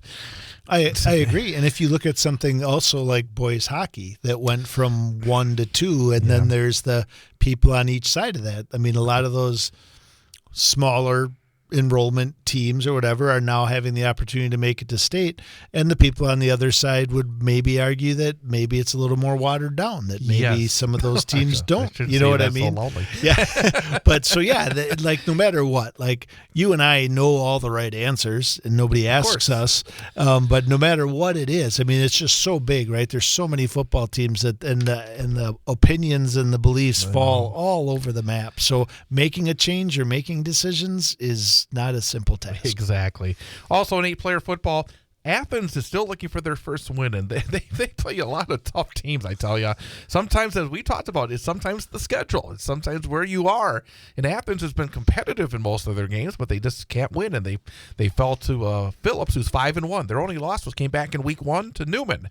Phillips is not eligible for the playoffs. Again, that's part of the 8-player puzzle that I don't think a lot of people understand. If you have more than 200 kids in your high school, you're not eligible for the playoffs in 8-player football. But Phillips defeated Athens 38-24. Phillips ran the ball very well, 365 yards rushing, 11.1 yards per carry. Camden Zarnke was 11 of 21, 85 yards, a touchdown, 20 rushes, 70 yards, a touchdown for Athens as well. Some other games involved with 8-player. Rib Lake defeated Flambeau by a score of 50-6. Rib Lake, their move to 8 players has been very successful so far this year. They are now 4-2. Flambeau 3-3. Owen Withy has been. I tell you, should the Cardinals win the next 2 weeks, I hope that on Saturday morning, a week from Saturday, we do not see a trip to Owen Withy coming in, because I mean, it's just they have been just so dominant so recently, shutout after shutout, and putting up 60, 70 points, 76-0 over Lake Holcomb last week. Gilman 5-1, another team looking towards the playoffs, I think at this point. 54-8 over Alma Center Lincoln, and Thorpe keeping their playoffs alive, 58-6 over Cornell. And by the way, you were mentioning tennis. Coach Mickleg, who looks at the big picture, because it's not just football. Over at Newman, he's very proud of everybody at Newman. He says that the Newman tennis team made it to state as a team for the second time only in school history. So congratulations to the Newman Cardinal. And they see what happens? You build new courts, you make it to state. If you build it, they will come. You get more practice time. You got a nice place right on campus. Yeah, and they go into the state tournament as a team for only the second time in state history. And see, I like this.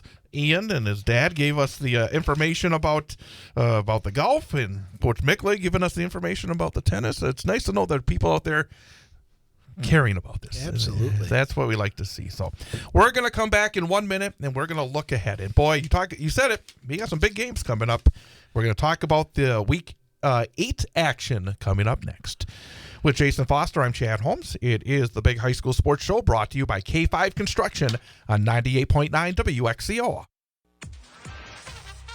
On Saturday, it's homecoming for the Newman Catholic High School football team as the Cardinals play host to Tri-County. Hear all the exciting action live on 98.9 and 1230 WXCO. Online at BullFallsRadio.com. Mobile devices and Alexa by searching WXCO and on the Civic Media app. Coverage begins with the pregame show at 12:35 and the opening kickoff at 1. Newman Catholic High School football on 98.9 WXCO is brought to you by Red Robin Restaurants, the Clover Bell Credit Union, Sun Printing, and North Star Restoration. It's Newman Catholic hosting Tri-County in high school football. Saturday, starting with the pregame show at 12:35 and the opening kickoff at 1 p.m. on your home for Fighting Cardinal Sports, 98.9 and 1230 WXCO. Online at BowFallsRadio.com. Mobile devices and Alexa by searching WXCO and on the Civic Media app.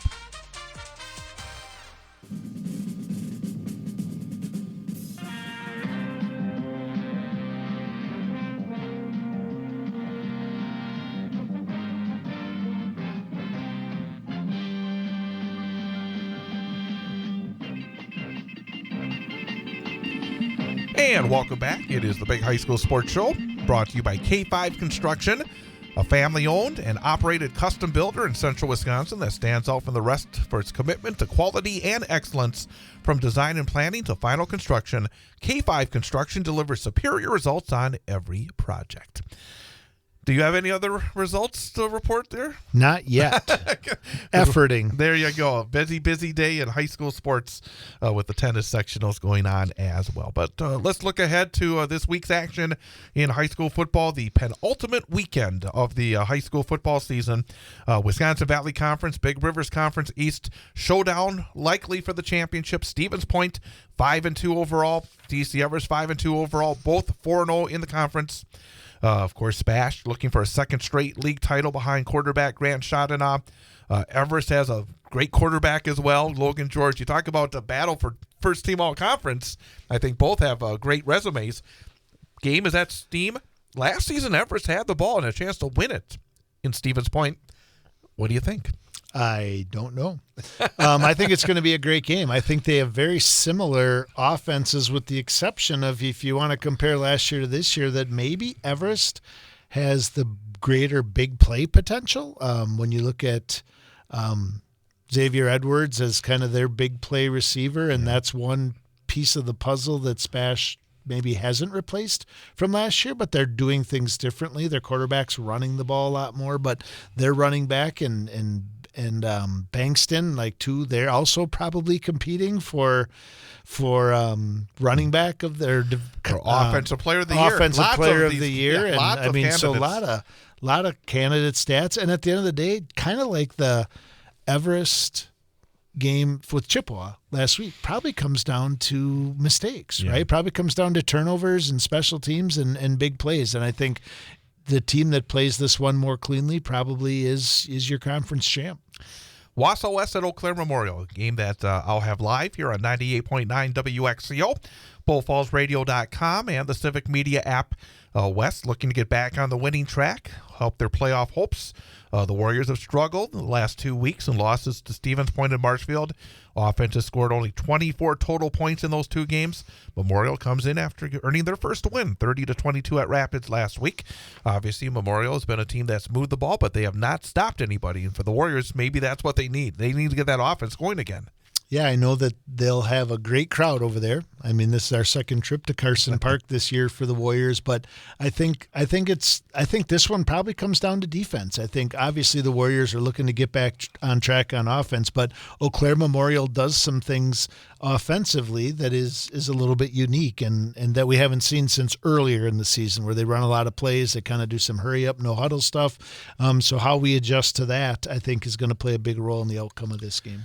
Other games in the WVC BRC East, Eau Claire North at Marshfield. In Marshfield, they find a way against the Huskies. They would clinch a playoff berth. Yeah, and we sit here at the end of week 2 going into week 3. I don't think that's a prediction we probably would have made. So a nice job for Coach Gadel.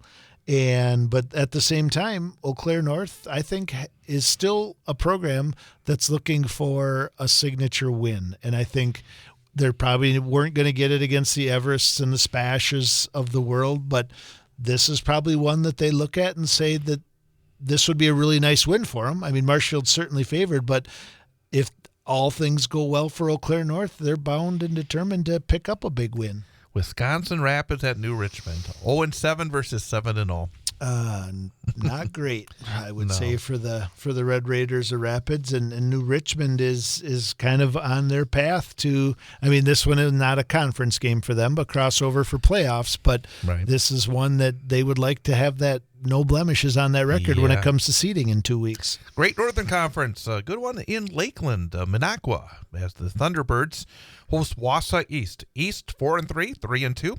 Lakeland 4-3, 2-3. So Lakeland needs this one. After that win against Merrill last week, East has a chance to clinch their first playoff appearance since 2012 with a win at Lakeland. The Lumberjacks that moved the ball through the air with Davis Winter and on the ground with the install. But Lakeland, they had that 36-33 win against Antigo last week, and again, they need it big time. So that's a very interesting matchup. Yeah, and I think the fact that this one is at Lakeland maybe works in Lakeland's favor a little bit. I know East struggled when they went up to Rhinelander earlier in the season with that road game. So this should be interesting. I think that it's a tough one to call with Lakeland's injuries, and East would like this one, definitely clinch a playoff berth with it. And unfortunately, I was standing on the sideline as defensive coordinator in 2012 when East clinched their last playoff berth on the other side of the field. Sad memories. Yeah, Sad thanks. So I appreciate you bringing that up, Chad. I actually, now that you bring it up, I remember that game as well. And that was a game that West actually dominated. Yes. I mean, you dominated that football game, and somehow East in the end pulled it out. Logan Taylor caught a nice touchdown at the end of that one. And The things that one remembers Yes. when you brought it. I did not remember that until you just mentioned it. Yeah, that was a game that was like, holy cow. Like, Coach Young, who's at Nina, I wasn't know. it? That was That's leading the right. Lumberjacks That's right. at that time. So. Holy cow, but chance for the first in a dozen years for East. Antigo and Mosinee. Antigo, they're playing for a playoff spot. They need to find at least one more win.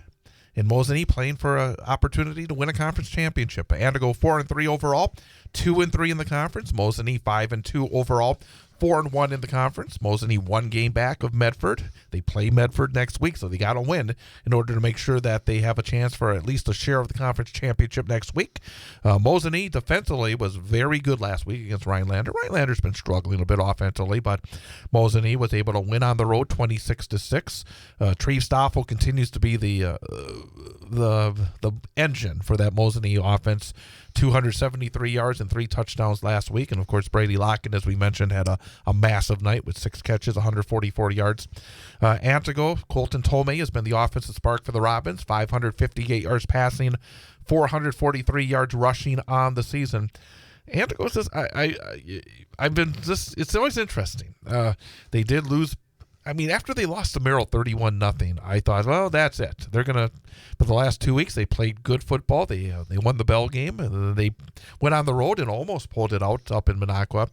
But Mosinee, that's a tough trip for Antigo. It's definitely a tough trip for Antigo. I think for both teams at this stage of the season, it's probably one of those measuring stick games because Mosinee wants to come in and dominate and show Medford that they're ready for their Week 9 battle and that they've kind of fixed since that blip on the screen against East a few weeks ago that they're ready to roll.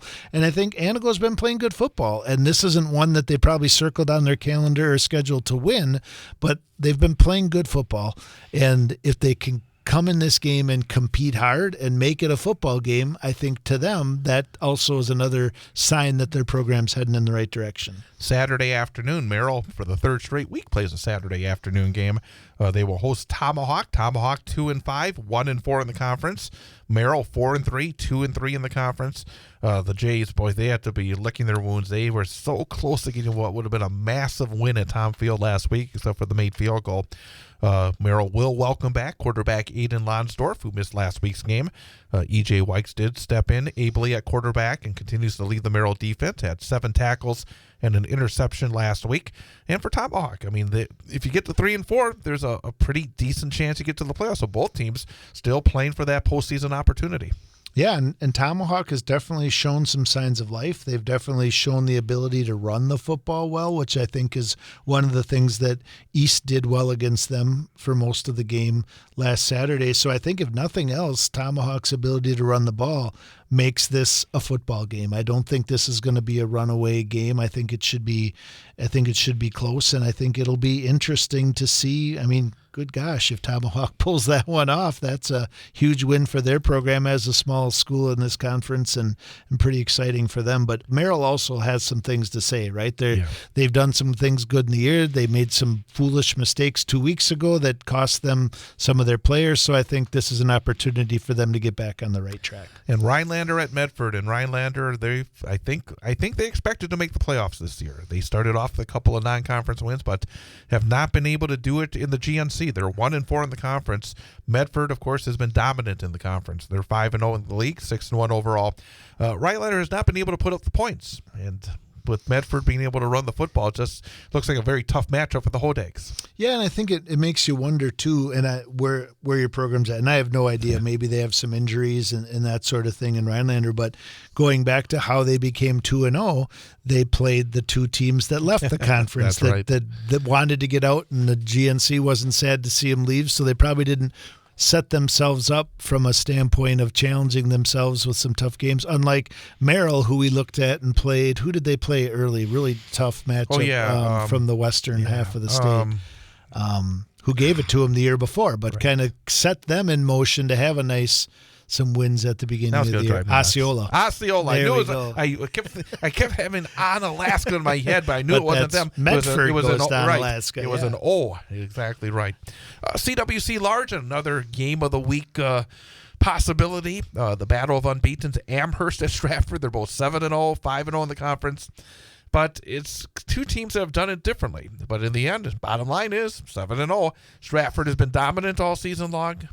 Jack Tubbs putting up huge numbers at quarterback recently with more than 700 yards passing in the last 3 weeks, hitting more than 75% of his passes in those games.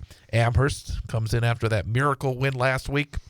And generally, they have, even 2 weeks ago against, I think it was Spencer Columbus, it was scoreless at halftime. So everything seems to point. Games in Stratford, I'm curious to see if Medford has another gear, to be honest with you, because they find ways to win. And sometimes those teams do have that little bit of extra when they need it, don't they? Right. I mean, we've talked about it all year that Stratford is a machine, but at the end of the day, when you come in unbeaten like this, you're right. It doesn't matter how you won those games. It's that you won those games. Yeah.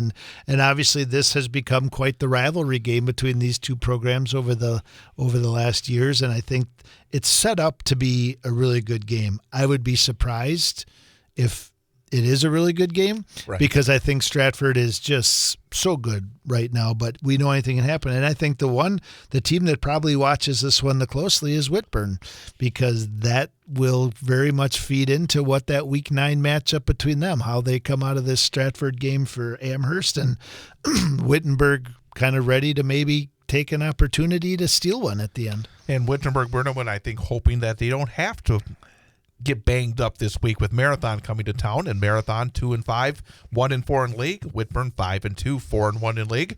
It's a game that will air live on the Sports 2 stream of BullFallsRadio.com and the Civic Media app, and on delay following the Wausau West game here on 98.9 WXCO on Friday night. The Chargers, again, they try to keep those slim conference title hopes alive. Again, the Raiders has battled injury and illness and losing their last 4 games, and they'll have to try to slow down Bryson Schmidt. Again, we heard from the coach last week about real good athlete, and looks like, again, a first-year quarterback, he's getting better and better and putting up massive numbers. Get 231 yards against Colby. That's not a pushover team. That's very impressive. Yeah, and I think that they are kind of like you said, or we've talked about, setting themselves up at the right time of the year, playing their best football in the last few weeks and ready to make a run in the playoffs. Other CWC large games have Spencer Columbus taking on Colby. Spencer Columbus 2-5, 1-4. Colby playing for a playoff berth, 2-5, 2-3, and then Wyowega Fremont. That must not have been a fun bus ride home from Amherst last week after having that massive win on their fingertips. But they're still very much in the playoff race. They're 3-4 overall, 2-3 in the conference, and they are at Loyal Greenwood, 1-6, 0-5. So again, I think Colby and White Fremont. You have Amherst, you have Stratford, you have Whitburn. Pretty good chance we're going to see 5 of those teams in the playoffs. Yeah, and I think that speaks to not a good conference, and I think it prepares them well for postseason play. CWC Small / Merriwood, Edgar 6-1, 5-0 in the conference, hosting Pacelli 2-4, 2-3 in the conference. So Pacelli needs a win in their hopes of earning a playoff spot, but going into Edgar is not the place you want to have to win a football game. Edgar did have their toughest league battle last week in that 26-6 win over Iola Scandinavia. Maverick Butt had a good game. Bryce Flaker's been very good for Pacelli, but Edgar, that's a tough nut to crack for the Pacelli Cardinals. Yeah, that's one where, as coaches, it's a tough week to prepare if you're Pacelli, because you kind of come in with goals and plans, and then you kind of want to make sure that your kids are prepared for what they're getting themselves into. You got a couple of games that I don't think, on paper look to be competitive. You got Abbotsford trying to bounce back from their first loss, 6-1, 4-1 in the conference at Rosholt, 1-6, 0-5 in their final season of 11-player football. Auburndale at Assumption, obviously, used to be a very competitive Cloverwood Conference matchup, and right now Assumption struggling winless, and Auburndale playing great football, 6-1, 4-1. But the game that I think, again, it has the potential, I think, of being competitive in Pittsville. They're 2-5, 2-3. Again, I think they're going to find a third win next week in the conference, but they would love to get a third win this week. Iola, 5-2, 3-2. Again, I'm curious to see if Pittsville can give Iola a pretty good game, but Iola, in their non-games against teams such as Edgar and Abbotsford, have put up massive offensive numbers. Right. Yep. I think that this is Iola. I mean, they're now playing for seeding, right? Yeah. So these wins are important ones for them, and I would imagine they're going to keep their foot on the gas. 8-player football, and again, a big one that we will have live Saturday right here on 98.9 WXCO, BullFallsRadio.com, and on the Civic Media app. You got Tri-County, 5-1. 4-1 in the conference. Newman Catholic, 5-1, 4-1 in the conference.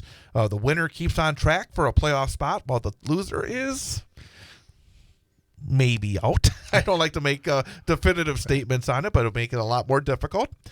Newman comes off a big road win, 20-16 over Port Edwards. The Cards keep winning despite being forced to use 4 quarterbacks this season. Tri-County, they got a couple of very tough games to wrap things up. Newman at home on homecoming, playing good football, still banged up, and again having Griffin Pent being knocked out, another two-way starter. It just, holy cow. I mean, you talk about just constant hurdles for the Cards, but they've been able to keep their feet up to this point. Yeah, and the silver lining to all those injuries is they're used to it. It's part of it's part of the coaching staff's game planning each week, knowing that those barriers and hurdles are there, and the team knows, I'll use it, next man up mentality, right? There's no, not in high school. How are we shuffling?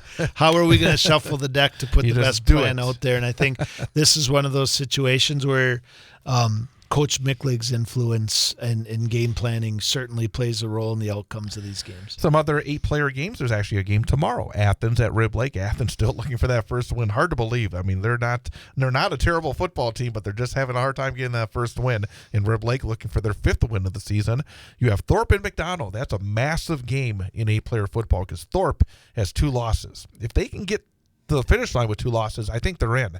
McDonald, one of the top-ranked teams with 1 loss, a massive game for playoff potentialities in 8-player. Gilman looking to continue their winning ways against Lake Holcomb, and Owen Withy trying to keep their bus rolling, their wrecking ball going as they take on Clayton. So as we go, we got a little more than a minute to go. What are the games that you're really keeping an eye on this week? I think the biggest one is for me is Everest and SPASH. It hits closest to home in the conference, and this is old school Wisconsin. The national news cycle never stops, but it can be hard to find news about your local community. Civic Media is dedicated to providing quality local and state news coverage across Wisconsin. With the Civic Media app, you can get notifications about local stories that matter to you and your community. Find the free Civic Media app in your phone's app store and choose notifications from the menu to tell us what kind of news you want to hear about.